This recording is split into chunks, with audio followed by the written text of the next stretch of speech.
موجود ہیں، بہت ہی ہونہار صحافی، کرائم پر ان کا بہت ہی کڑی ریسرچ ہے، اور ندا شیخ صاحبہ اس وقت لائن پر ہمارے ساتھ موجود ہیں۔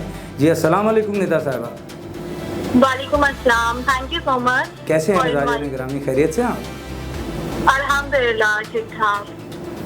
جی تو آپ نے آج کا ہمارا سبجیکٹ ہے کہ کراچی شہر جو کہ ایک لاوارث شہر کی صورت اختیار کر چکا ہے، حالانکہ اکنامیکل ہب ہے پاکستان کا، اس کے باوجود یہاں پر جو گڈ گورننس ہے وہ نام کی نہیں۔ اس بارے میں آپ کیا کہنا چاہیں گی؟ آپ کی رائے کیا ہے؟ ذرا آگاہ کیجیے گا۔ دیکھیں، اگر ہم کراچی کی بات کرتے ہیں تو کراچی کو شروع سے ہی سیاست کی بھیٹ چڑھا دیا جاتا ہے۔ اگر ہم کراچی کی بات کریں تو کراچی اس وقت دیکھا جائے تو سب سے زیادہ ٹیکس دے رہا ہے، مگر پریشان کون ہے؟ کراچی کی عوام۔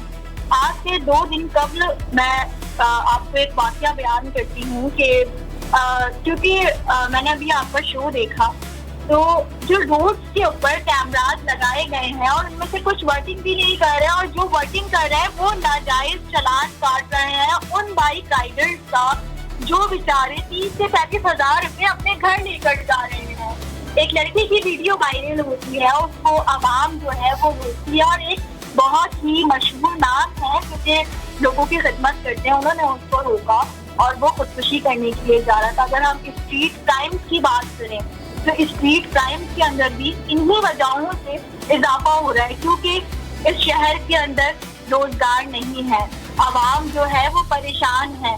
وہ نوجوان نسل جنہوں نے لاکھوں روپیہ لگا کر ڈگری حاصل کی ہے، وہ بیچارے آج بائکیں چلا رہے ہیں، وہ بیچارے ملٹیپل کرائمز کے اندر ملوث ہیں۔ آخر یہ عوام جائے تو کہاں جائے؟